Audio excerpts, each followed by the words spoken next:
KPSC ಬ್ರಹ್ಮಾಂಡ ಭ್ರಷ್ಟಾಚಾರದ ಬುಡಕ್ಕೆ ಕೈ ಹಾಕಿರುವಂತಹ ಇಡಿ ಅಧಿಕಾರಿಗಳು ಮೆಗಾ ರೈಡ್ ನಡೆಸಿದ್ದಾರೆ. ಇವತ್ತೊಂದೇ ದಿನ ರಾಜ್ಯದ 21 ಕಡೆಗಳಲ್ಲಿ ಪರಿಶೀಲನೆ ನಡೆಸಿದ್ರು. ಈ ವೇಳೆ ಹುದ್ದೆಗಿಟ್ಟಿಸಿಕೊಂಡವರಿಗೂ ವಿಚಾರಣೆಯ ಬಿಸಿ ಮುಟ್ಟಿಸಿದ್ದಾರೆ.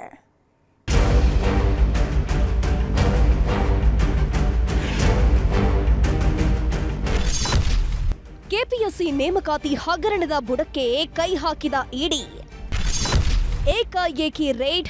ರಾಜ್ಯದ 21 ಸ್ಥಳಗಳಲ್ಲಿ ಇಡಿ ತಲಾಶ್.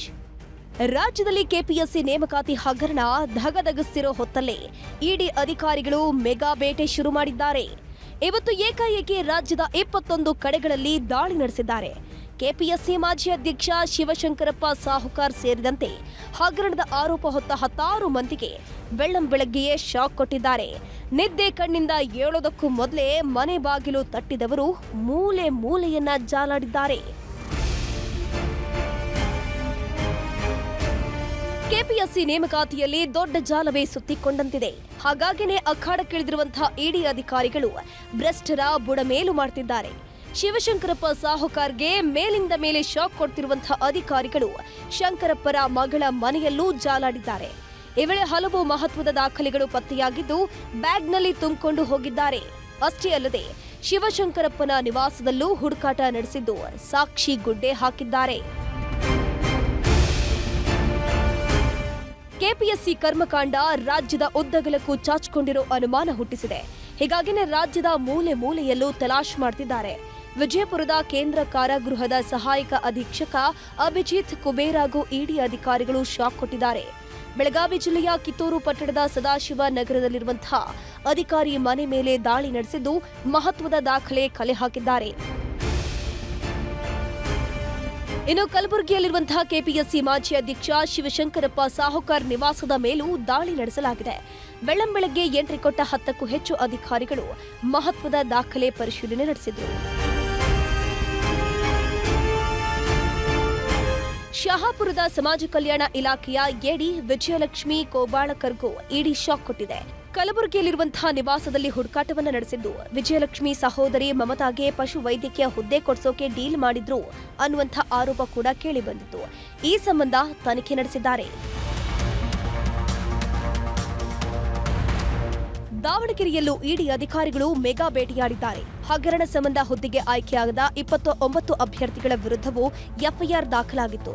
ಹೀಗಾಗಿ ಎಂಸಿಸಿಬಿ ಬ್ಲಾಕ್ ನಿವಾಸಿಯಾಗಿರುವಂತಹ ನಂದೀಶ್ ಅನ್ನೋ ಅಭ್ಯರ್ಥಿ ಮನೆಯಲ್ಲೂ ಇಡಿ ಜಾಲಾಡಿದೆ. ಇನ್ನು ರಾಯಚೂರು ಜಿಲ್ಲೆಯ ದೇವದುರ್ಗ ತಾಲೂಕಿನ ಶಾವಂತಗೇರ ಗ್ರಾಮದ ಪಶು ವೈದ್ಯಾಧಿಕಾರಿ ಸುಗುರೇಶ್ಗೂ ಇಡಿ ಬಿಸಿ ತಟ್ಟಿದೆ. ಶಿವಶಂಕರಪ್ಪ ದೂರದ ಸಂಬಂಧಿಯಾಗಿರುವಂತಹ ಸುಗುರೇಶ್ ಮನೆ ಮೇಲೂ ದಾಳಿಯನ್ನ ನಡೆಸಲಾಗಿದ್ದು ಮೂಲೆ ಮೂಲೆಯನ್ನ ಹುಡುಕಾಡಿದ್ದಾರೆ. ಚಿತ್ರದುರ್ಗ ಜಿಲ್ಲೆ ಹೊಳಲ್ಕೆರೆ ತಾಲೂಕಿನ ತಾಳಿಕಟ್ಟಿ ಗ್ರಾಮದಲ್ಲೂ ಇಡಿ ಅಧಿಕಾರಿಗಳು ಶೋಧ ಕಾರ್ಯ ನಡೆಸಿದ್ದಾರೆ. ಪಶು ವೈದ್ಯಾಧಿಕಾರಿಯಾಗಿ ನೇಮಕವಾಗಿರೋ ನವೀನ್ ಕುಮಾರ್ಗೆ ಇಡಿ ಶಾಕ್ ಕೊಟ್ಟಿದ್ದು ಇವರ ನೇಮಕದ ಬಗ್ಗೆ ಪರಿಶೀಲನೆ ನಡೆಸಿದ್ದಾರೆ. ರಾಜ್ಯದ 21 ಕಡೆಗಳಲ್ಲಿ ದಾಳಿ ನಡೆಸಿರುವಂತಹ ಇಡಿ ಅಧಿಕಾರಿಗಳು ಅಹಮದಾಬಾದ್ನಲ್ಲೂ ಶೋಧ ಕಾರ್ಯ ನಡೆಸಿದ್ದಾರೆ. ಇನ್ನು ಇದೇ ವಿಷಯವಾಗಿ ಮಾತನಾಡಿದ ಪಶು ವೈದ್ಯಕೀಯ ಅಭ್ಯರ್ಥಿ ಭಾವನಾ, ಇಡಿ ದಾಳಿ ನಡೆದಿರೋದು ನನ್ನಂತಹ ಸಾವಿರಾರು ಅಭ್ಯರ್ಥಿಗಳಲ್ಲಿ ಭರವಸೆ ಮೂಡಿಸಿದೆ. ಆಯೋಗದಲ್ಲಿರುವಂತಹ ಭ್ರಷ್ಟ ಅಧಿಕಾರಿಗಳಿಗೆ ಶಿಕ್ಷೆ ಆಗಬೇಕು ಅಂತಂದ್ರು.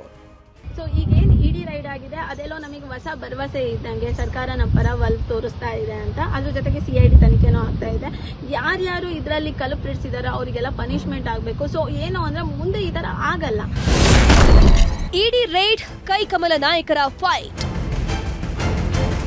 ಇನ್ನು ಕೆಪಿಎಸ್ಸಿ ಹಗರಣ ಸಂಬಂಧ ಇಡಿ ಅಧಿಕಾರಿಗಳು ರೇಡ್ ಮಾಡ್ತಾ ಇದ್ದಂತೆ ಕೈಕಮಲ ನಾಯಕರ ಕಿತ್ತಾಟವೂ ಶುರುವಾಗಿದೆ. ಈ ಬಗ್ಗೆ ಪ್ರತಿಕ್ರಿಯೆ ನೀಡಿದ ಬಿಜೆಪಿ ನಾಯಕರು ಇಡಿ ದಾಳಿಯನ್ನ ಸ್ವಾಗತಿಸಿದ್ದಾರೆ.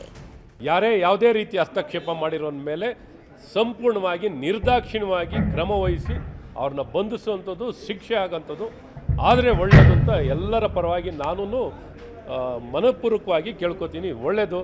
ಯಾವುದೇ ಸರ್ಕಾರದಲ್ಲಿ ಅಪಾಯಿಂಟ್ಮೆಂಟ್ ಆಗಿದ್ರೂ ಕೂಡ ಕೆಪಿಎಸ್ಸಿ ಚೇರ್ಮನ್ ಇರ್ಬೋದು, ಸದಸ್ಯರಿರ್ಬೋದು, ನಿಷ್ಪಕ್ಷವಾಗಿರ್ತಕ್ಕಂಥ ತನಿಖೆ ಆಗಲೇಬೇಕಾಗ್ತದೆ. ಹಾಗಾಗಿ ಮಾನ್ಯ ಮುಖ್ಯಮಂತ್ರಿಗಳ ಮತ್ತೊಮ್ಮೆ ಆಗ್ರಹಪಡಿಸ್ತೇನೆ, ಇದನ್ನು ಸಿಬಿಐ ತನಿಖೆಗೆ ಆದೇಶವನ್ನು ಮಾಡಿ ವ್ಯವಸ್ಥಿತವಾಗಿ ನೂರಾರು ಕೋಟಿ ರೂಪಾಯಿಯನ್ನ ಲೂಟಿ ಹೊಡೆದಿದ್ದಾರೆ. ಇವತ್ತು ಇಡಿ ರೈಡ್ ಆಗಿರೋದು ಆ ದುಡ್ಡೆಲ್ಲ ವಾಪಸ್ ಸರ್ಕಾರಕ್ಕೆ ಬರಬೇಕು ಅನ್ನೋ ಉದ್ದೇಶದಿಂದ ಮಾಡ್ತಾ ಇದ್ದಾರೆ. ತಪ್ಪಿತಸ್ಥರಿಗೆ ಶಿಕ್ಷೆ ಆಗಬೇಕು. ಬಿಜೆಪಿ ಆ ನಿಲುವನ್ನು ಸ್ಪಷ್ಟವಾಗಿ ನಾವು ಹೇಳಿದಿರಿ. ಒಟ್ನಲ್ಲಿ ಕೆಪಿಎಸ್ಸಿ ಅಕ್ರಮದ ಹಿಂದೆ ಬಿದ್ದಿರುವಂತಹ ಇಡಿ ಅಧಿಕಾರಿಗಳು ಭ್ರಷ್ಟರ ನಿದ್ದೆಗೆಡಿಸಿದ್ದಾರೆ. ಒಂದೇ ದಿನ ರಾಜ್ಯದ ಉದ್ದಗಲಕ್ಕೂ ಮೆಗಾ ರೈಡ್ ನಡೆಸಿದ್ದಾರೆ. ಹೀಗಾಗಿ ಅಕ್ರಮದಲ್ಲಿ ಪಾಲುದಾರರಾದವರು ನಲುಗಿ ಹೋಗಿರುವುದಂತೂ ಸುಳ್ಳಲ್ಲ. Bureau report, news 18.